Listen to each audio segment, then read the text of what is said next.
Hello, this is me, Ryan and Ditto, back with another video with more energy.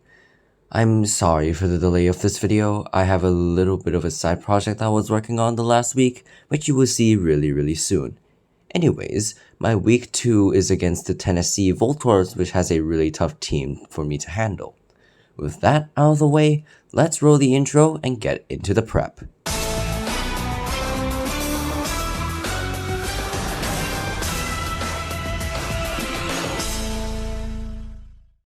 The Tennessee Voltors has a really tough team. Palafin Hero, which is known for brute forcing its way past every single defensive wall there is, and brute forcing past my Mega Blastoise is a thing that it would do with either choice band close combats or repeatedly spamming its water stat because it has no reliable recovery other than Life Dew.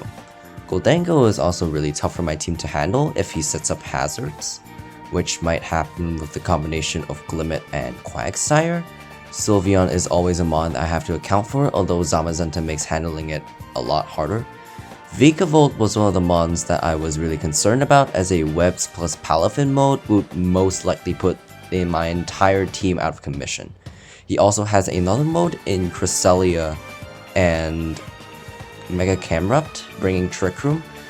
I did not think Mega Camerupt was going to come in this matchup because Latias walls it absolutely completely, and judging by the fact that I did run Reflect type Latias round 1, I don't think he'll try to Pursuit Trap my Latias with Muck and use that as his win condition instead of Palafin. Therefore, the 6 mons that I accounted for was Terra Regidrago, Palafin, Gholdengo, Vikavolt, potentially Breloom and Quagsire, but mostly Palafin, Gholdengo, Vikavolt, and Alola Muck, as well as Regidrago. So, let's get into the prep. My first mon was Chi-Yu. Well, what do you expect? It's probably gonna come to every game anyways. My original idea was going to be Choice Specs Lava Plume, forcing a Palafin switch and then burning it with Lava Plume, but then on further inspection, I decided that a Chople Berry Chi-Yu would be the best, because potentially Breloom using Mach Punch on it would be his way of handling Chi-Yu if he doesn't bring Palafin for some reason. Anyways, Dark Pulse, Flamethrower, Overheat, and Taunt are pretty self-explanatory. Taunt is there to stop the Trick Room from going up in case he does run the Trick Room mode. I wanted a little bit of versatility on my team, considering he has so many modes.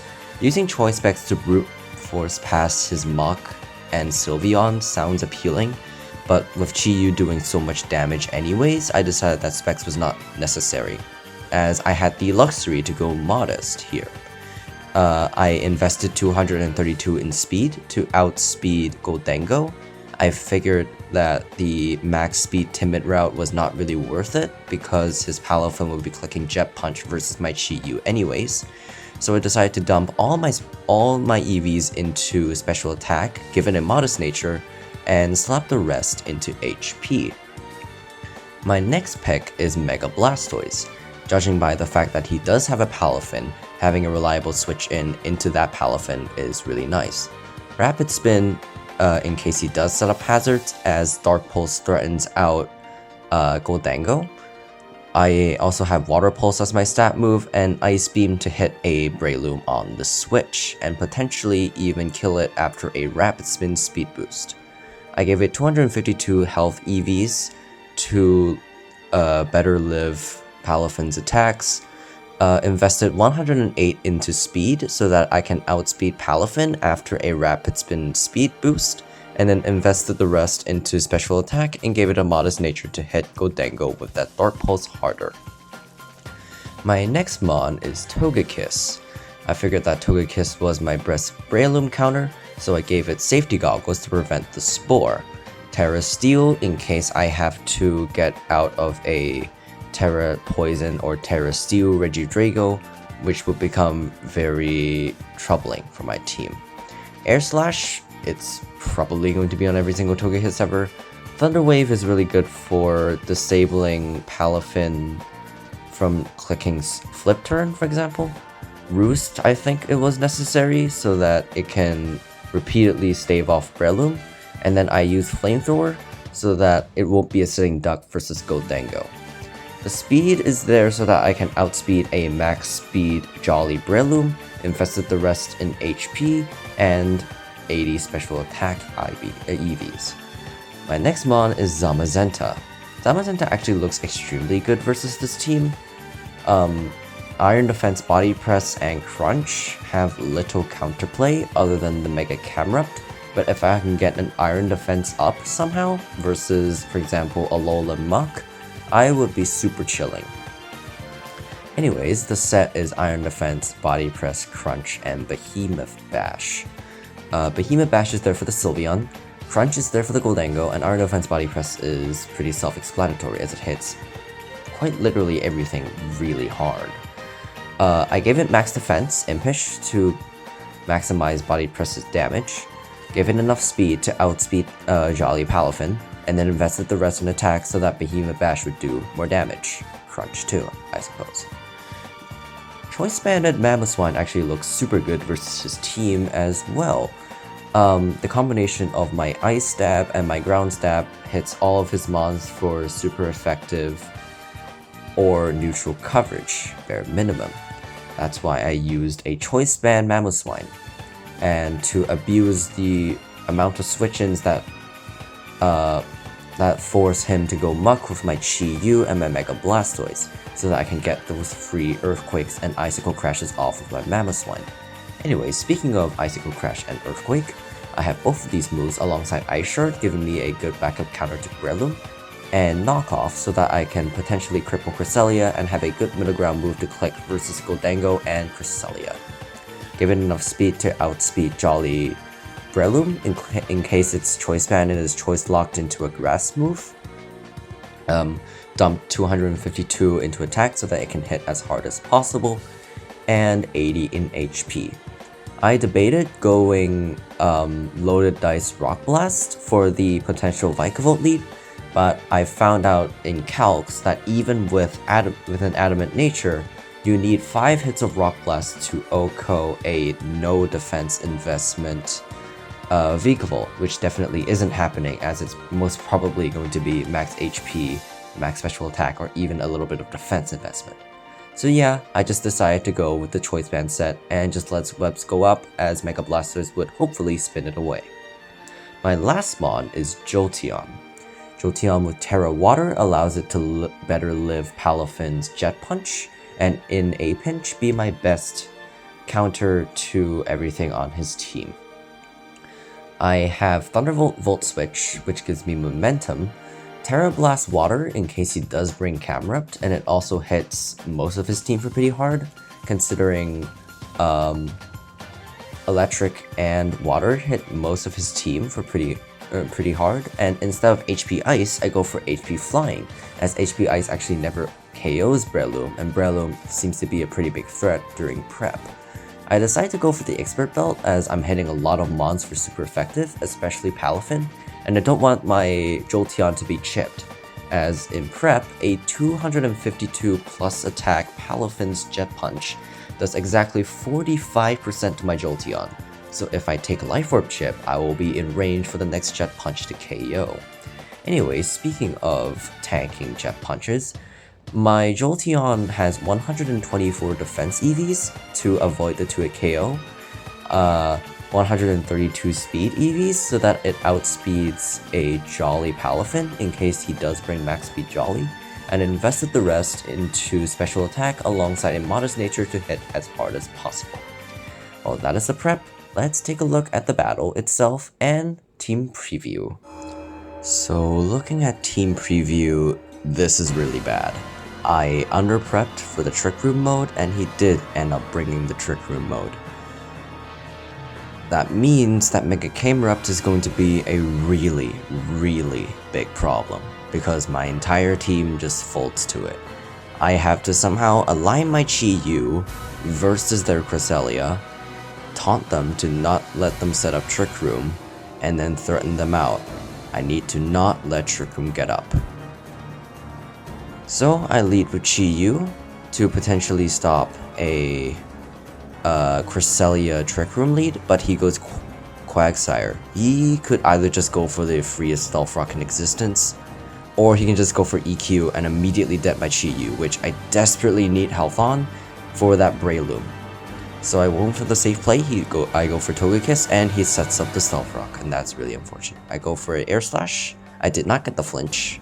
He uses Ice Beam, which does a decent chunk. I predict the Goldango switching in, and I burn it. I don't think that ends up mattering. I go into Jolteon. Pretty obvious play, as he goes for Make It Rain, which does quite a lot of damage.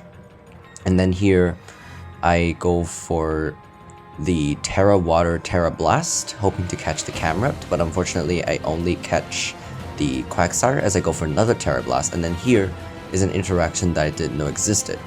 I thought I was safe to Volt Switch out because Pursuit doesn't Pursuit trap you if you switch out with a Switch move. Unfortunately, that's not the case, and I get trapped and my Jolteon is now dead. I go into Mamoswine as he goes Cresselia, predicting that I go for Icicle Crash. I am Choice Banded, but I miss the first Icicle Crash. I say first because here I go missing another one, and he sets up the Trick Room.